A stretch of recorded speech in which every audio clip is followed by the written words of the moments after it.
আমরা এখানে দুটো ছবি দেখিয়েছি। এই ছবি দুটো হচ্ছে একটা পত্ররন্ধ্র বা স্টোমাটা, আর একটা হচ্ছে পানি পত্ররন্ধ্র বা হাইড্রোথোড। আচ্ছা, আমরা অল্প কিছু জানবো এখান থেকে। সেটা হচ্ছে পত্ররন্ধ্র বা স্টোমাটা এটা আসলে পাতার কোথায় থাকে।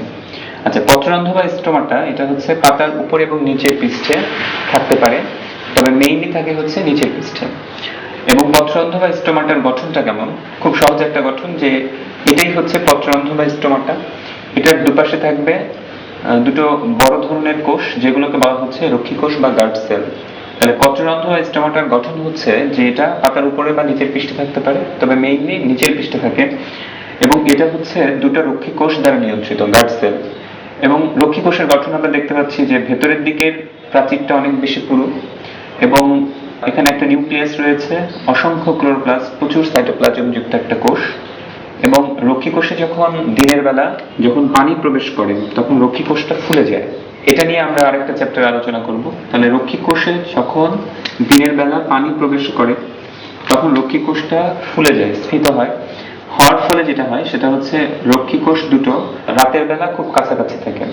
যখন এটার মধ্যে পানি আসে তখন এটা ফুলে যায় এবং রক্ষী কোষের ভেতরের যে রন্ধ্রটা, সেই রন্ধ্রটা এরকম খুলে যায়। তাহলে পানি যখন রক্ষী কোষে আসে, মনে রাখবো রক্ষী কোষ ফুলে যায়, সেই সময় পত্ররন্ধ্রটা খুলে যায়। এটাই হচ্ছে পত্ররন্ধ্র বা স্টোমাটা দিয়ে যে জলীয় বাষ্পটা বের হয় তার একটা মেকানিজম। তাহলে পত্ররন্ধ্র দিয়ে যে পানি বের হয় সেটাকে আমরা বলতে পারি ওয়াটার ভ্যাপর, বা যেটাকে বলা যায় জলীয় বাষ্প। তাহলে জলীয় বাষ্প আকারে যে রন্ধ্র দিয়ে পানি বের হয়ে আসে সেটাকে আমরা বলছি পত্ররন্ধ্র বা স্টোমাটা। এবং পত্ররন্ধ্র বা স্টোমাটার দুপাশে রয়েছে দুটো রক্ষী কোষ। পানি পত্ররন্ধ্র বা হাইড্রোথোড, আমরা এখানে ছবি দেখছি, এগুলো হচ্ছে পানি পত্ররন্ধ্র। তাহলে এটা হচ্ছে পাতার কিনারা এবং শীর্ষ দেশে থাকে। এবং এটার গঠন, এটা হচ্ছে পরিবহন টিস্যু, জাইলেম টিস্যু। এবং জাইলেম টিস্যুর একদম আগায় কিছু এপিথেম বা এপিথেলিয়াল জাতীয় কোষ থাকে, কিছু অসংলগ্ন কোষ। এবং এটার আরো সামনের দিকে একটা চেম্বার বা প্রকোষ্ঠ থাকে, এখানে পানি জমা থাকে এবং এই রন্ধ্রপথে পানিটা বের হয়ে আসে। তাহলে পানি বের হয়ে আসে H2O লিকুইড। তাহলে তরল আকারে যখন পানি বের হয়ে আসে যে রন্ধ্র দিয়ে, সেটাকে আমরা বলছি পানি পত্ররন্ধ্র বা হাইড্রোথোড। আর জলীয় বাষ্প আকারে যে পত্ররন্ধ্র দিয়ে পানি বের হয়ে আসে সেটাকে বলছি পত্ররন্ধ্র বা স্টোমাটা। তাহলে এই হচ্ছে এই দুটো মোটামুটি গঠন। এখানে আমরা যেটা দেখাচ্ছি সেটা হচ্ছে ত্বকীয় টিস্যুতন্ত্রের ব্যাপার। আমাদের বইতে দুটো টিস্যুতন্ত্র নিয়ে আমরা আলোচনা করেছি, একটা হচ্ছে একবীজপত্রী মূল আর একটা হচ্ছে একবীজপত্রী কাণ্ড। আমরা ত্বকীয় টিস্যুতন্ত্র থেকে সে দুটোর তুলনামূলক একটা ছবি দেখে নিচ্ছি। এটা হচ্ছে একবীজপত্রী কাণ্ড, আমরা সংক্ষেপে লিখছি একা, আর এটা হচ্ছে একবীজপত্রী মূল, এমু। তাহলে এই দুটো থেকে ত্বকীয় টিস্যুতন্ত্রের ডিফারেন্সিয়েটিং পয়েন্ট কি, এটা অবশ্যই আমরা মাথায় রাখবো। আচ্ছা, মূলের ক্ষেত্রে আমরা দেখতে পাচ্ছি যে মূলের বাইরের দিকে যে কোষ থেকে বের হওয়া উপবৃদ্ধি, এটাকে আমরা বলছি মূলরোম। তাহলে মূলের ক্ষেত্রে মূলরোম রয়েছে এবং এটা হচ্ছে এক কোষী, এই পুরোটাই হচ্ছে একটা কোষ। তাহলে মূলের ক্ষেত্রে মনে রাখবো যে মূলের ক্ষেত্রে মূলরোম গুলো হচ্ছে এক কোষী। আমরা একবীজপত্রী কাণ্ড দেখতে পাচ্ছি, এখানে কোনো কাণ্ড রোম নাই। তাহলে এটা একটা ডিফারেন্সিয়েটিং পয়েন্টস যখন আমরা অন্তর্গঠন বলবো, যে একবীজপত্রী মূলে এরকম মূলরোম রয়েছে কিন্তু একবীজপত্রী কাণ্ডে এরকম কোনো কাণ্ড রোম নাই। 2 নম্বর পয়েন্ট হচ্ছে একবীজপত্রী মূলের যে মূলত্বক সেটা এক কোষ স্তর বিশিষ্ট, এবং বাইরের দিকে আমরা এখানে দেখতে পাচ্ছি আরেকটা স্তর রয়েছে যেটার নাম হচ্ছে কিউটিকল। তাহলে মূলের ক্ষেত্রে এরকম কিউটিকলের কোনো স্তর বাইরের দিকে থাকে না, কিন্তু কাণ্ডের ক্ষেত্রে কিউটিকল থাকে। এবং যদি কাণ্ডটা কচি কাণ্ড হয় তাহলে সেই কাণ্ডে স্টোমাটা বা পত্ররন্ধ্র থাকতে পারে। তাহলে আমরা 3টা পয়েন্টস অবশ্যই মনে রাখবো। একটা হচ্ছে একবীজপত্রী মূলে মূলরোম থাকে এবং এখানে কোনো কিউটিকল এর আবরণ থাকে না, এবং এখানে কোনো স্টোমাটা বা পত্ররন্ধ্র থাকে না।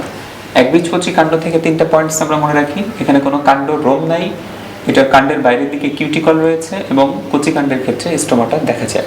এরপরে যেটা আমরা জানবো সেটা হচ্ছে গ্রাউন্ড টিস্যু তন্ত্র।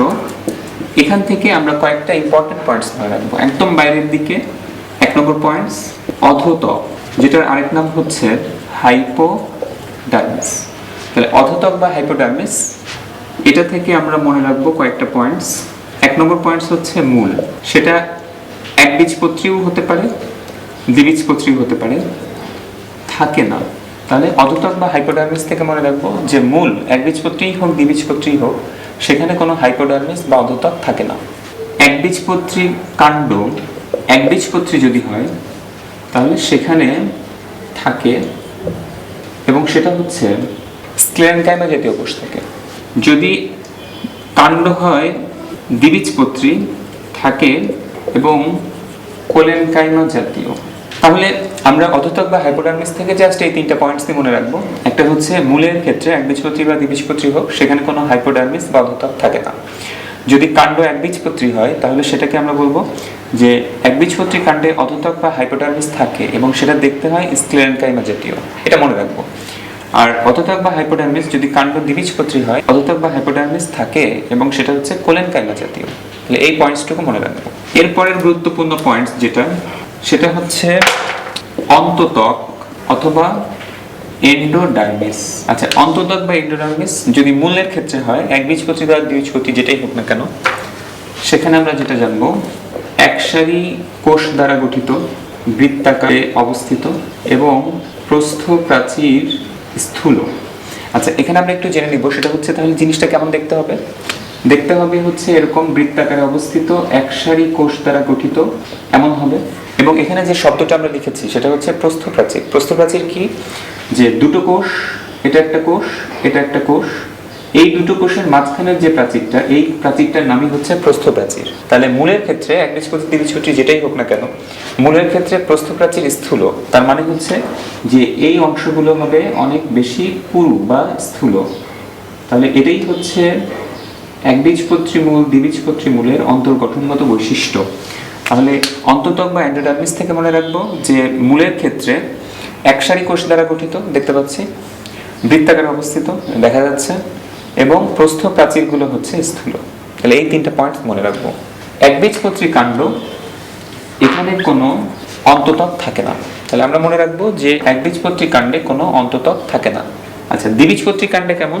দ্বিবীজপত্রী কাণ্ডে এটার উল্টো পয়েন্ট। মূলের ক্ষেত্রে যেমন একসারি কোষ দ্বারা গঠিত, কাণ্ডের ক্ষেত্রে বহুসারি কোষ দ্বারা গঠিত।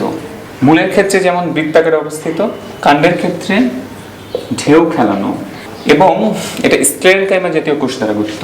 কাণ্ডের ক্ষেত্রে এখানে যেমন মূলের ক্ষেত্রে ছিল প্রস্থপ্রাচীর স্থূল, কিন্তু কাণ্ডের ক্ষেত্রে প্রস্থপ্রাচীর স্থূল নয়। তাহলে কাণ্ডের ক্ষেত্রে যেটা হবে সেটা হচ্ছে প্রস্থপ্রাচীর স্থূল নয়। আমরা কাণ্ড দ্বিবীজপত্রীর ক্ষেত্রে যদি চিন্তা করি তাহলে দেখবো এটা হচ্ছে একসারি কোষ দ্বারা গঠিত, দেখা যাচ্ছে। ঢেউ খেলানো, এখানে যেমন বৃত্তাকার ছিল কিন্তু এখানে হচ্ছে ঢেউ খেলানো, এবং আমরা দেখতে পাচ্ছি যে এটা একটা কোষ, এই দুইটা কোষের মাঝখানের যে প্রাচীর, সেই প্রাচীরটা মূলের মতো এরকম স্থূল নয়। তাহলে তিনটা কথা আমরা বলবো, একটা হচ্ছে একসারি কোষ দ্বারা গঠিত, ঢেউ খেলানো এবং প্রস্থপ্রাচীর স্থূল নয়। তাহলে এই হচ্ছে আমাদের অন্ততক বা এন্ডোডার্মিস থেকে কথা। তাহলে আমরা আবার বলি, অন্ততক বা এন্ডোডার্মিস একটা হচ্ছে মূলের ক্ষেত্রে একসারি কোষ দ্বারা গঠিত, বৃত্তাকারে অবস্থিত, প্রস্থপ্রাচীর স্থূল। কাণ্ডের ক্ষেত্রে একবীজপত্রী কাণ্ডে থাকে না, দ্বিবীজপত্রী কাণ্ডের ক্ষেত্রে এরা একসারি কোষ দ্বারা গঠিত, ঢেউ খেলানো এবং প্রস্থপ্রাচীর স্থূল নয়। এইটুকু মনে রাখবেন। আচ্ছা, এর পরের যে অংশটা ইম্পর্টেন্ট সেটা হচ্ছে পরিচক্র। পরিচক্র বা পেরিসাইকেল। আচ্ছা, এখন যেটা মনে রাখবো সেটা হচ্ছে মূলের ক্ষেত্রে পরিচক্রটা কেমন। এর ভেতরের দিকে থাকে পরিচক্র। তাহলে আমরা দেখতে পাচ্ছি মূলের ক্ষেত্রে পরিচক্রটা একসারি কোষ দ্বারা গঠিত এবং বৃত্তাকারে অবস্থিত। পরিচক্রের ক্ষেত্রে প্রস্থপ্রাচীর স্থূল, এই ব্যাপারটা আসবে না। তাহলে মূলের ক্ষেত্রে আমরা একটু আগে অন্ততক যেটা দেখেছিলাম, বৈশিষ্ট্যে মিল আছে। মূলের ক্ষেত্রে একসারি কোষ দ্বারা গঠিত, বৃত্তাকারে অবস্থিত দেখা যাচ্ছে। এটা হচ্ছে আমাদের পরিচক্র, এই অংশটা। এটা অন্ততক, এটা হচ্ছে পরিচক্র। কাণ্ডের ক্ষেত্রে এখানেও মিল আছে। একবীজপত্রী কাণ্ডে যেমন অন্ততক ছিল না, একবীজপত্রী কাণ্ডে পরিচক্র বা পেরিসাইকেলও থাকে না। তো আমরা কিভাবে মনে রাখতে পারি? আমরা মনে রাখবো একা। একা একা মানে হচ্ছে একবীজপত্রী কাণ্ড। একবীজপত্রী কাণ্ড হচ্ছে একা, এজন্য এখানে আর কিছু থাকবে না। থাকবে না, কি থাকবে না? অন্ততক থাকবে না এবং পরিচক্র থাকবে না। তাহলে একবীজপত্রী কাণ্ড একা, এর মানে হচ্ছে এদের অন্ততক এবং পরিচক্র থাকে না। দ্বিবীজপত্রী কাণ্ড, দ্বিবীজপত্রী কাণ্ডের ক্ষেত্রে কেমন হয়?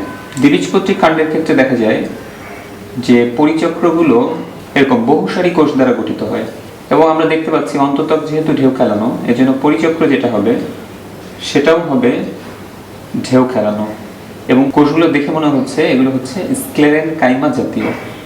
তাহলে আমরা দ্বিবীজপত্রী কাণ্ডের পরিচক্র সম্পর্কে জানবো যে দ্বিবীজপত্রী কাণ্ডের পরিচক্র, দ্বিবীজপত্রী কাণ্ডের পরিচক্র এটা একসারি কোষ দ্বারা গঠিত, ঢেউ খেলানো, এটা বহুসারি কোষ দ্বারা গঠিত, এটা ঢেউ খেলানো এবং স্ক্লেরেনকাইমা জাতীয় কোষ দ্বারা গঠিত। তাহলে আমরা এই তিনটা পয়েন্টস বলতে পারি। আচ্ছা, আমরা পরিচক্র বা পেরিসাইকেল থেকে আরেকটা জিনিস বলে নিব, সেটা হচ্ছে হার্ড বাস্ট অথবা গুচ্ছ টুপি, এরকম একটা শব্দ রয়েছে। আচ্ছা, আমরা যেটা জানি সেটা হচ্ছে যে গ্রাউন্ড টিস্যু তন্ত্র, এটার একদম বাইরের দিকে থাকবে বহিঃস্থলী অংশ, আর ভেতরের দিকে থাকে হচ্ছে অন্তঃস্থলী অংশ। আমরা যেটা জেনে নিয়েছি সেটা হচ্ছে পরিচক্র বা পেরিসাইকেল, এটা হচ্ছে অন্তঃস্থলী অংশ। তাহলে এই অংশের ভেতরের দিকে এই জায়গায় ধরে নিলাম একটা পরিবহন টিস্যু রয়েছে, এটা হচ্ছে ফ্লোয়েম, এখানে হচ্ছে জাইলেম, এই দুটো মিলেই হচ্ছে পরিবহন টিস্যু। তাহলে আমরা ধরে নিচ্ছি যে এখানে একটা পরিবহন টিস্যু রয়েছে। আচ্ছা, হার্ড বাস্ট বা গুচ্ছটুপি কি? আচ্ছা, বলা হয়ে থাকে যে পরিচক্র এটা যদি কন্টিনিউয়াস না হয়, মানে পুরোটা জুড়ে যদি না থেকে শুধুমাত্র ফ্লোয়েম টিস্যুর বরাবর, ফ্লোয়েম টিস্যুর মাথায় এখানে যদি স্ক্লেরেনকাইমা যদি কোষ থাকে, এখানেও নাই এখানেও নাই, শুধুমাত্র ফ্লোয়েম টিস্যু যেখানে থাকবে সেই জায়গায় রয়েছে। আবার এখানে আরেকটা পরিবহন টিস্যু, এটা ফ্লোয়েম, এটা ফ্লোয়েম, এটার মাথায় এখানে থাকবে স্ক্লেরেনকাইমা জাতীয় কোষ। এই দুইটার মাঝখানের যে জায়গাটা, এই জায়গায় কোনো স্ক্লেরেনকাইমা জাতীয় কোষ থাকবে না। তাহলে অনেকটা কেমন হচ্ছে, মাথায় যেমন আমরা টুপি দিই সেই টুপির মতো হচ্ছে, যে জায়গায় ফ্লোয়েম তার মাথায় টুপির মতো অংশ। তাহলে এটাকেই বলা হচ্ছে হার্ড বাস্ট বা গুচ্ছ টুপি। তাহলে যখন পরিচক্র বা পেরিসাইকেলের এই যে স্ক্লেরেনকাইমা জাতীয় কোষ, এগুলো শুধুমাত্র ফ্লোয়েম টিস্যুর মাথায় মাথায় থাকবে, ফ্লোয়েম টিস্যু তার মাথায়, ফ্লোয়েম টিস্যু তার মাথায়, মাঝখানে থাকবে না, তখন সেটাকে বলা হচ্ছে হার্ড বাস্ট বা গুচ্ছ টুপি। আচ্ছা, আমরা আরেকটা শব্দ জানলে আমাদের গ্রাউন্ড টিস্যু তন্ত্র শেষ, সেটা হচ্ছে অন্তত্বকের কোষগুলো কেমন। আমরা জানি যে একটা কোষ হচ্ছে ইটের মতো, আমরা ধরলাম এখানে অন্তত্বকের 3টা কোষ, এরকম চলতেই থাকবে। আমরা জানি যে একটা কোষ হচ্ছে ইটের মতো, মানে একটা ঘরের মতো, এখানে 6টা তল রয়েছে। তো এটা যদি অন্তত্বকের কোষ হয়, দেখা যায় অন্তত্বকের কোষগুলোতে বাইরে থেকে ভেতরের দিকে কিছু কোষ দিয়ে পানি, খনিজ লবণ পরিবাহিত হয়। এই কোষগুলোকে বলা হচ্ছে প্যাসেজ সেল বা প্যাসেজ কোষ। তাহলে যে সকল কোষ দিয়ে পানি, খনিজ লবণ পরিবাহিত হয়, অন্তত্বকের কোষ, সেগুলোকে বলা হচ্ছে প্যাসেজ সেল বা প্যাসেজ কোষ।